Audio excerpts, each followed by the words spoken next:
Hare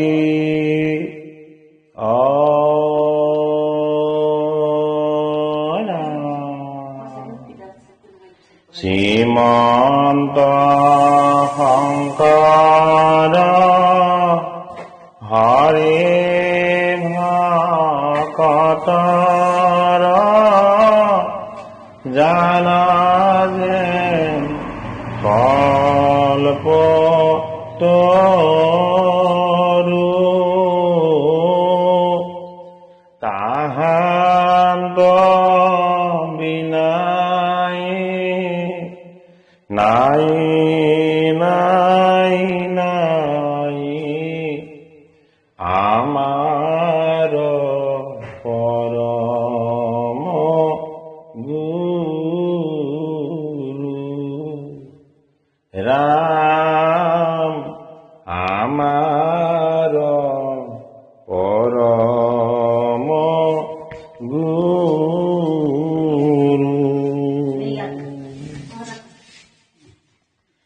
Shri Krishnaya Namah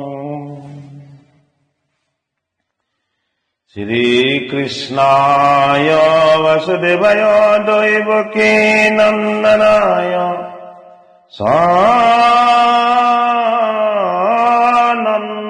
Gopakumaraya Govindaya Namo Namah Namah Pankaja Nabhaya Namah Pankaja Maline Namah Pankaja Netraya Namaste Pankajanghri Vasudeva Srutam Krishnam Kamsa Sanuramardanam Devaki Hridayanandam Krishnam Bande Jagat Guru Hari Ram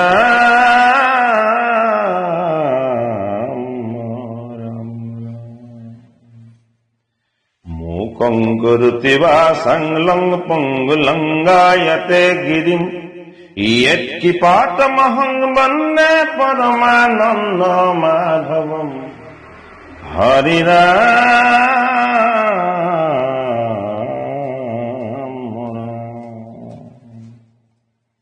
শিশু কথা প্ৰহ্লাদ চৰিত্ৰকে পঢ়ো দেই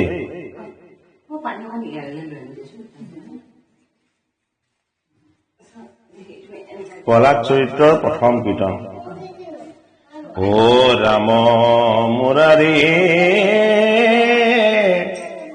হে প্ৰভু Raghunath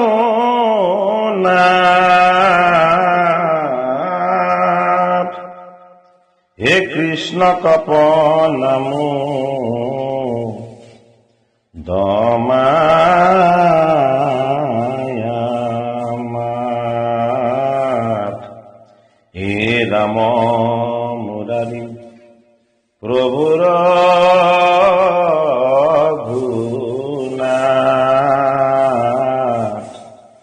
He Krishna ka pranamo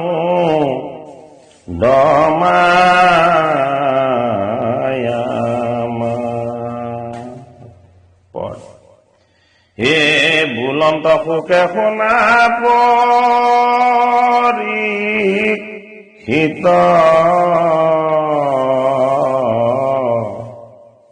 হে ভক্ত প্ৰহ্লাদৰ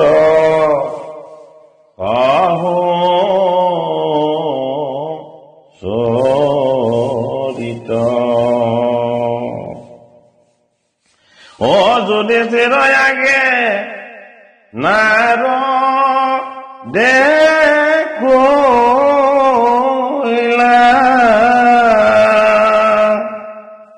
হে শুনি প্ৰহ্লাদ ৰজে ভুইলা হে ব্ৰহ্মাৰ মানস চাৰি তনয় হে ভ্ৰমণ কয় আকাশে আনন্দময়।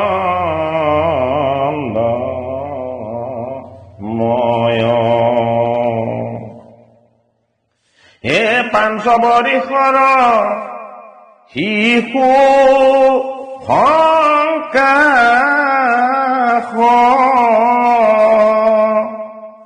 অনাহিকে বস্ত্ৰ সবেদি গবাস। হে আনন্দে লোকক চাহন্তে পুৰি, অদিনেক দেখিলা বৈকুণ্ঠ পুৰি। অতি আনন্দিত বিষ্ণু ৰথানে,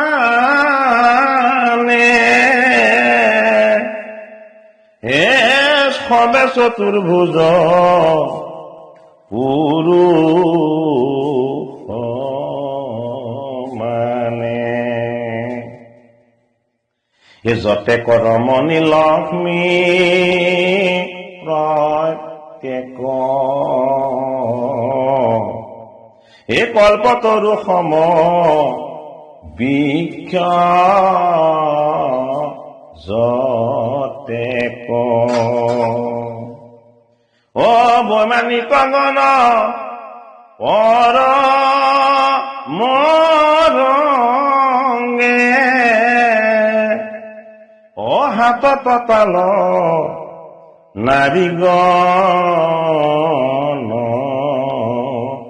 অঙ্গে। এ গাৱন্ত কৃষ্ণৰ গুণ চৰিত, হে আনন্দতে দ্ৰৱে সবাৰুচিত। সুগন্ধি বায়ুক কৰে ধিক্কাৰ, এ শিবেলা মনক মোহে আহমাৰ। এ ভ্ৰমৰ ৰাজে গাৱে হৰি গীত, এ যতেক পক্ষী তাতে নে চিত। অনকৰে ৰাম হাকে নিচুকি, অকৃষ্ণৰ চৰিত্ৰ শুনে উৎসুকি। এ শৰীৰ ৰত্নময় দিব মানে, এ যতেক সুন্দৰী পদ্মী মানে, হে হাসলাস কৰি দৰ্শাৱে গাঁও,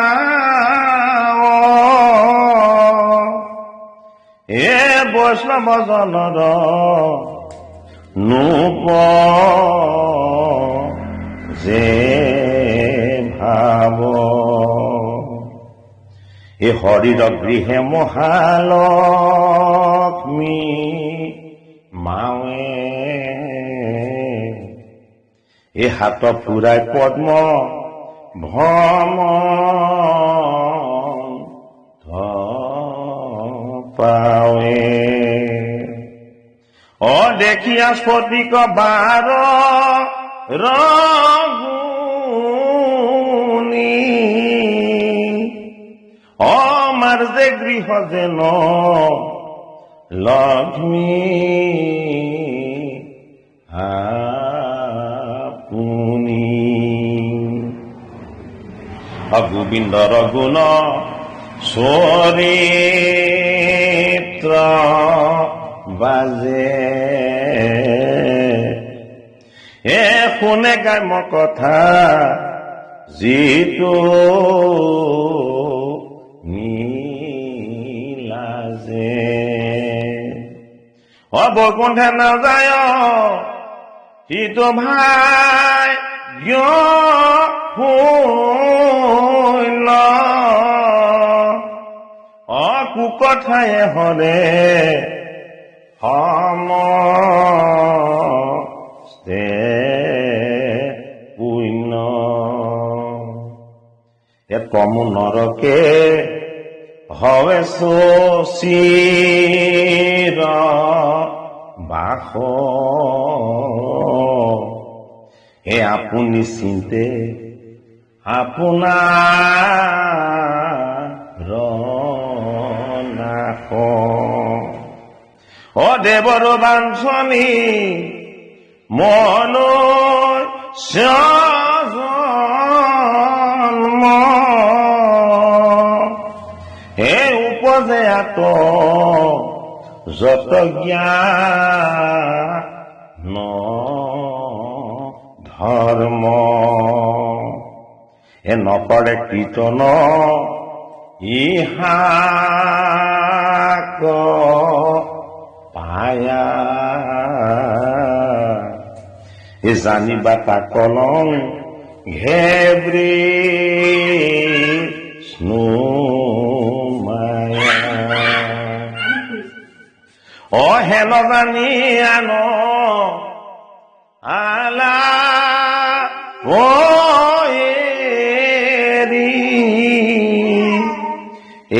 বোলা হৰি হৰি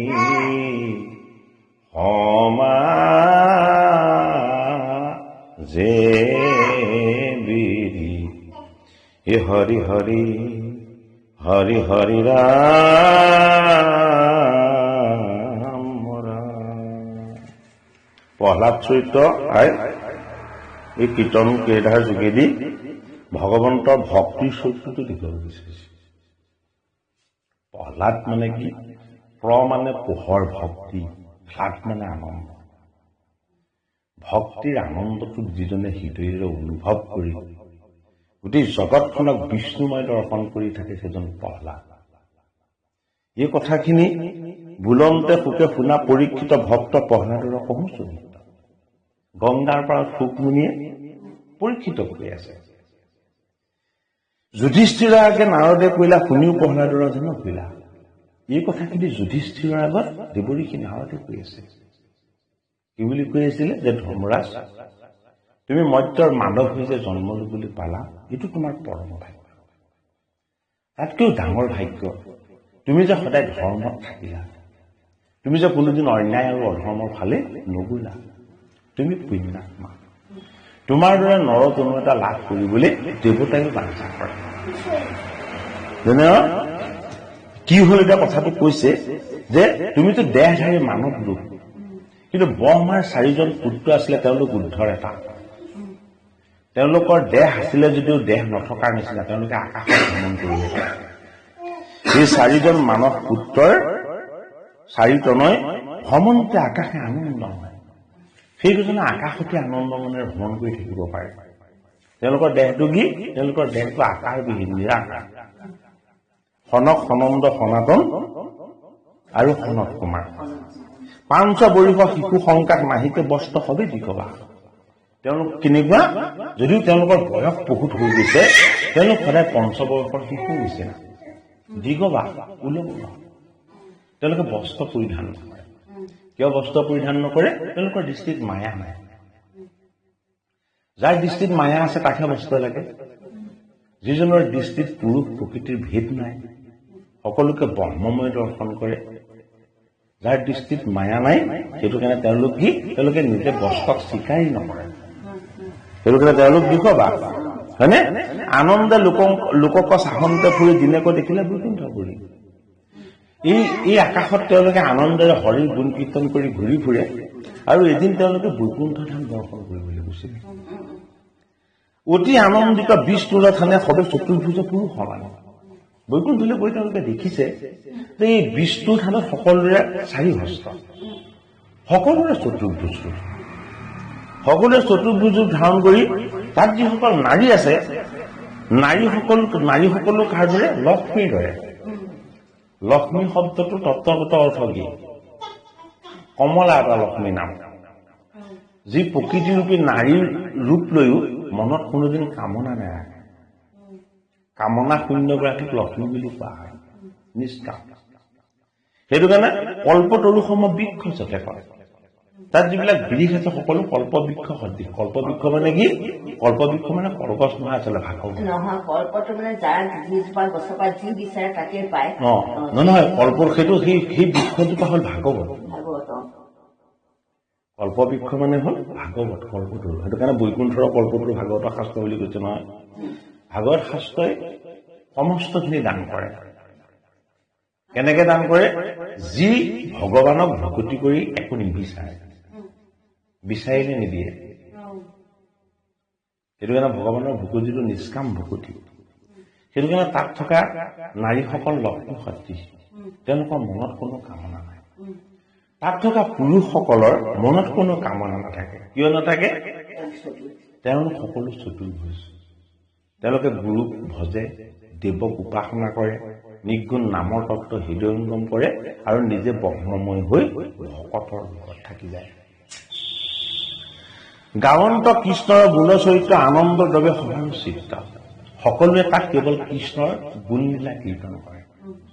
সকলোৰে আনন্দ কেৱল হৰিৰ গুণ গান কৰা। সুগন্ধি বায়ুক কৰে ধিক্কাৰ, সিবেলা মনক মোহে আমাৰ। প্ৰকৃতিৰ সুগন্ধি বায়ুবিলাককো তেওঁলোকে সেৱন নকৰে। তেওঁলোকে কি সেৱন কৰে? ভগৱন্ত কৃষ্ণৰ চৰণৰ চন্দন আৰু তুলসীৰ সুগন্ধি। সেইটোকে তেওঁলোকে আনন্দময় বুলি সুগন্ধি হিচাপে গ্ৰহণ কৰে। ভ্ৰমৰৰ ৰাজে গাৱে হৰি গীত। ভ্ৰমৰ মানে কি? ভোমোৰা। ভ্ৰমৰ ৰাজসকলে হৰিৰ গীত গায়। ভ্ৰমৰ ৰাজ মানে কি? জীৱবিলাক, যিবিলাক জীৱই হৰিৰ গুণ গায়, সেইবিলাক ভ্ৰমৰ। ভ্ৰমৰটো কি? ভুকুটি তত্ত্ব। যতেক পক্ষী তাতে দেখে দেয় চিত্ত। আৰু তাত থকা পক্ষীবিলাকে কি কৰে? হৰিৰ গীতত বা গানত চিত্ত বা মনটো দি থাকে। পক্ষী হ'ল প্ৰাণ পক্ষী, প্ৰাণ পক্ষী কথা কৈছে দেই। নকৰে আৰাব থাকে নিচুকি, কৃষ্ণৰ চৰিত্ৰ শুনে উচ্চুকি। আমাৰ প্ৰাণ পক্ষীটোৱে মাতে জানো? নামাতে। সেইটো কাৰণে কি কৰে? আৰাপ নকৰে, শব্দ নকৰে। কি কৰে? কোনে হৰিৰ গুণ কীৰ্তন কৰিছে সেয়া শুনি থাকে। এইটো হ'ল প্ৰাণৰ তত্ত্ব কথা কৈছে। চৰি ৰত্নময় দিব্য বিমানে যতেক সুন্দৰী পদ্মিনী মানে। তাত থকা যিমান সুন্দৰী আছে সকলো পদ্মিনী। পদ্মিনী মানে আচলতে সুলক্ষণাযুক্ত নাৰী। পদ্মিনী মানে যিসকলৰ কাম ভাৱ নাই, সেই তত্ত্বটোক বুজাইছে দেই। হাস লাস কৰি দশালে গাঁও বৈষ্ণৱজনৰ নুপুজে ভাও। তেওঁলোকে হাঁহি হাঁহি ইষদ হাঁহিৰে ভকত বৈষ্ণৱৰ চৰণৰ ফালে চাই প্ৰণাম কৰে। কিন্তু কাকো তেওঁলোকে কাম ভাৱৰ সৈতে মোহিত নকৰে। বৈষ্ণৱ হৰিৰ গৃহে মহালক্ষ্মী মাৱে, হাতত ফুৰাই পদ্ম ভ্ৰমণ পাৱে।